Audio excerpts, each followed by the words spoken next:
Hello everybody, and welcome to another Eirinncraft Feed the Beast video. It's Flannelbum here. We're using the Minecraft mod pack, so things are pretty difficult, including this tier 5 soul shard cow spawner and the lives that these cows have to lead. The wheat is a lie. Here you go. The last moment of love. Anyway, because it's tier 5, you can turn it on and off with some redstone, so there's that. It's kind of lossful. It has a lot of loss to it. A lot of stuff burns up. But that's okay, because it's still pretty fun and cool.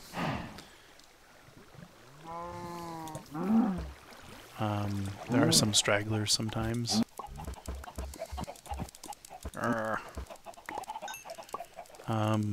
But you get a lot out of it no matter what. So that's pretty cool. This isn't what I wanted to show you though. Instead, I think it would be nice to show you our quarry and sorting system and powering system. The tree's a little glitched out. So let's go take a look. So this is our main base of operations.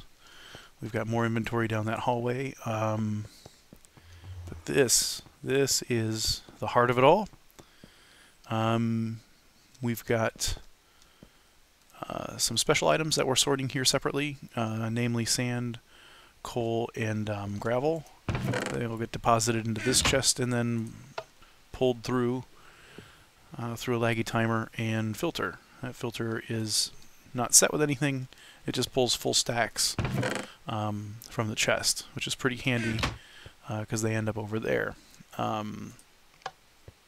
Could have probably set this up to automatically sort, but I kind of like the control and haven't done anything about it yet. But here's our main decision line. So what we have here is 2 ender chests. 1, 2. There are 2 wooden pipes connected to each ender chest and 4 redstone engines connected to each wooden pipe. So that's a lot of chests, and that's a lot of chests and a lot of pipes, and that's so that we can pull things out really, really quickly from the ender chests. It seems like each quarry running at max speed, which we've got 2 of them, and I'll show you those, they dump things into these chests pretty quickly, and we need to be able to suck them out really quickly. So everything joins into this, and here's our first decision. As you saw, coal, gravel, sand, that gets sorted separately. And then we have this white line, which is this line leading all the way up here. That's basically recycling all of this stuff. And Chip has done an amazing job setting up these recyclers. There's a whole bunch of them, and they make scrap. And what's that scrap used for? Well, first the recyclers. They're overclocked and have a transformer upgrade, which makes them burn through stuff really, really quickly, which is nice. But what it makes is scrap. This scrap is useful for a couple of things, chiefly the matter fabricator. The matter fabricator right now is being powered by a lightning rod, and we're waiting on a lightning strike that'll produce about 3 UU matter, but it takes this scrap in order to make it happen. So we're waiting on that to happen, and we have MFSUs and a bunch of other stuff up there to feed it alternatively, which is charging currently. But when we're not filling up this multi-dimensional barrel with scrap, what we're doing is feeding it to this box here, which is a scrap box, just to kind of give you a demonstration of what that does. You might have seen it before. If we throw in a stack of scrap, it'll get sucked out. It'll be these scrap boxes. They go down this line, and if these 2 engines were powered, they would pull things from this chest into this scrap box. We'd probably get a lot more scrap. Of that stuff, we'll be throwing away a good number of things, and at the end of it we'll get a lot of interesting and good things, just kind of randomized through there. But right now we're just storing up scrap, and as you can see we're feeding it a lot right now, which is awesome. So onto this side. We have our void pipe on yellow. I'm sending right now fence, obsidian, and stick to our void pipe, and as you saw, black is doing everything else. The Eirinncraft stuff for the most part, and bees. They started overwhelming our chests, but that's kind of how we've got that first chest set up. Our second chest and third chest here are capturing basically the same things. All ores are going up this white tube in the middle here. That's silver, copper, lead, gold, tin, and iron. and they get processed in these pulverizers and powered furnaces. So all of our iron's getting processed through here. The dust is being popped out the back, and because these are the thermal expansion, we've got a nice configuration to just always throw things out the back, even the little extra 10% that might happen. Sandstone pipe to keep it from connecting to the hopper, and a iron pipe to keep it from feeding back this way. And as just an extra safe caution, I put an extra precaution, put some redstone torches here so that this pipe it shouldn't let things through.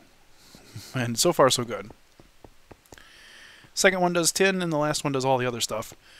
But basically, it cooks all of those dusts and makes wonderful little ingots out of them, which is nice.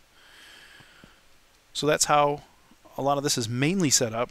You might be asking, what's the quarry like and what's the power like, and I'll show you. We'll first jump out to the quarry. The quarry is 2 64 by 64 quarries, max size quarries. They run at about running speed, actually, and I've got Boots of the Traveler on, so I'm going pretty fast. Almost running speed will get you all the way down and back, which is really nice. So you do that by 2. How it works is there's our 2 familiar ender chests. They're both coated in the exact same manner, and an energy tesseract. This energy tesseract is set to our base's private power, owner-only generic power. And what this will do is it'll power both of those, and I'm pumping 100 MJ through the tesseract, which I lose about 25% of that. So that means that each one of these gets to split up about 75 MJ a tick, which is pretty good, and it keeps these happy. Each quarry, I think's max power is 42 joules, so we're right about at max running speed as you possibly get, which is pretty nice. Oh, and a trick. You might have seen it. I know I didn't discover it. I saw it somewhere. You can use, if you're setting up a quarry, you're obviously using these landmarks, and these landmarks you would normally like set some of them up, and then right-click them, and that'll put this red bar in between. Well, to get the max quarry size, it's handy to be able to know how far out 64 blocks is, and that's where you put a redstone torch down. It'll throw these blue lines everywhere, in all directions, above and below, for 64 blocks.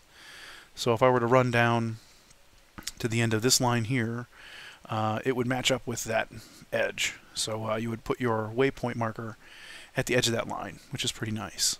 So that's a nice little trick for anybody trying to put out the max quarry size and don't want to guesstimate. How is this all powered? Because you notice we've got thermal expansion engines or thermal expansion machines here.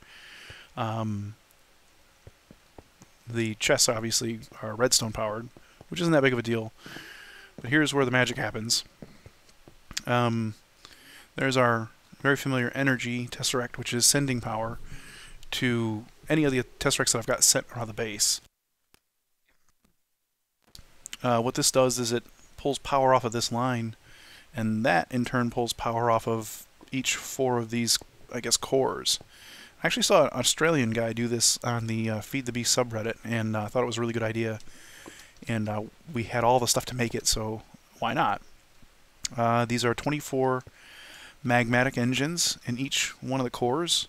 Each magmatic engine puts out 4 joules a tick, and that means these things get filled up really, really quickly. In fact, I can actually turn this back stack off because we're not going to use that power with those quarries. But they'll start to get drained a little bit, usually. And if you notice, the piping is set so that each one of them, all 4 of them, actually feed into the middle. So this guy should always be powered and would run out of juice last. You got a line going here to the base, a couple of rolling machines, and other items. And that's pretty much it. That's how we're doing our business. For the stuff that we don't have going to these barrels here, like all this random stuff. Ooh. Hello. For all that random stuff, we'll end up just pulling it out and putting it somewhere manually, which is kind of a chore, but sorting system is kind of to be delivered.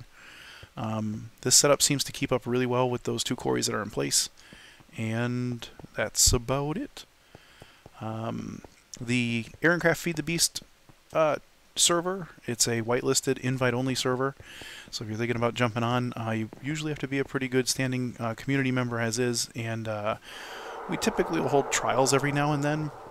Usually about once a month we'll hold an FTB trial, and there's a list of things that you should accomplish. And if we like what you do, we'll invite you in. Otherwise, we might just invite you in because we like you a lot. But that's about it. Thanks for watching.